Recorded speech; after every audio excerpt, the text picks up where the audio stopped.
everyone. Make sure to subscribe to Timothy Leonard Racing. Yeah. So this was one of the most frustrating and painful races I've ever had.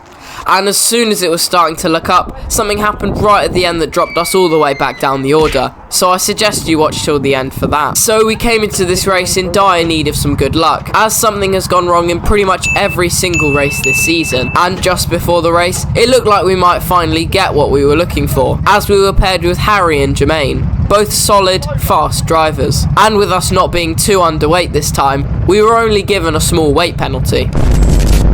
So after making sure my camera was recording, Right, there we go.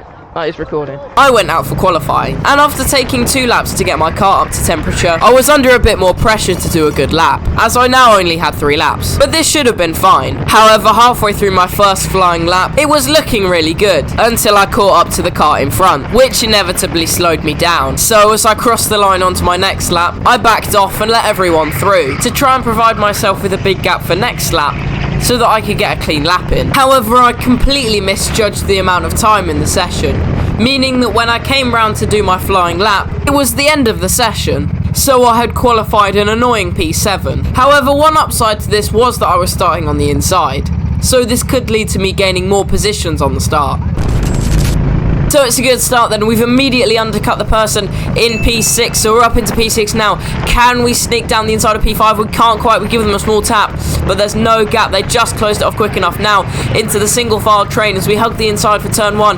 Can we follow them? You can see P4 goes wide. Is there going to be a gap appear at some point as we head down through 180 and follow them again? They go wide. They go side by side, and he's pushed him all the way off into the wall.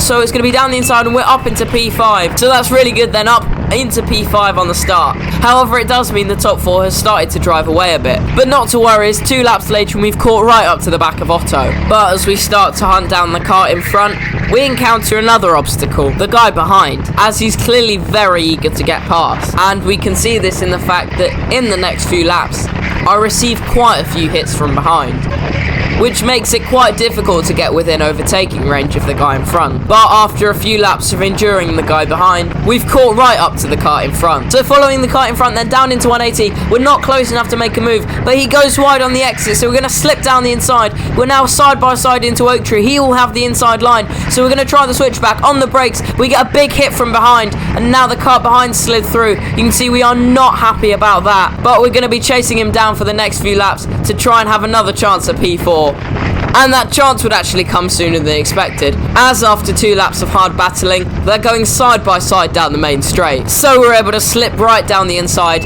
of the kart that was in P4. And now we're just battling for P4 with the kart that was originally behind me.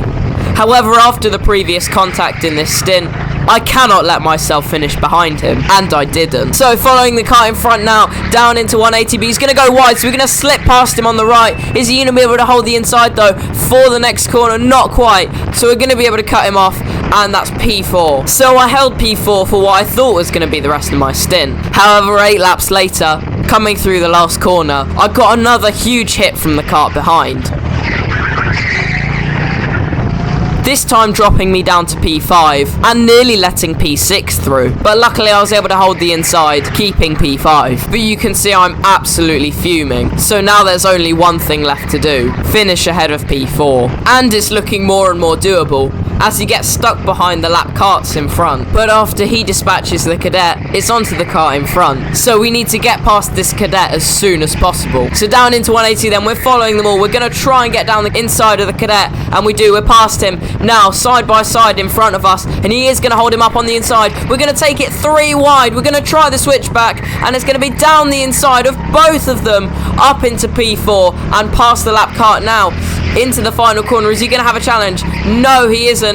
Onto the main straight, and we are P4, and there's the board pulling us in for our pit stop. So it's going to be P4 for the end of stint 1, and this time we didn't forget to turn the camera off.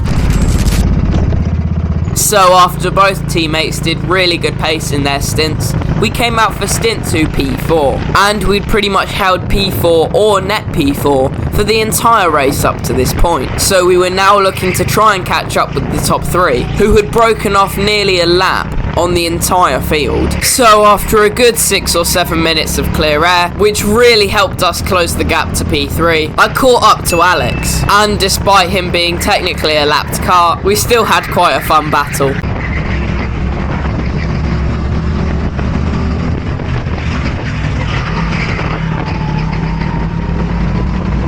So aside from quickly overtaking some lapped cars, I had clear air for pretty much the rest of my stint, meaning that by the end of my stint, we'd cut the gap to P3 down to half a lap. However, the fight for P3 didn't look very probable, as by the end of my first teammate stint, we were still 10 seconds off, with only 15 minutes to go. And then my second teammate didn't have a very successful stint, which annoyingly dropped us down to P7. But the entire team still did a really good job, with Harry even picking up driver of the day. And one more thing, my ribs really hurt the next day after all the contact in the first stint. So in proper YouTuber fashion, I'm going to ask that you like and subscribe. So thanks for watching, and I'll see you guys next time.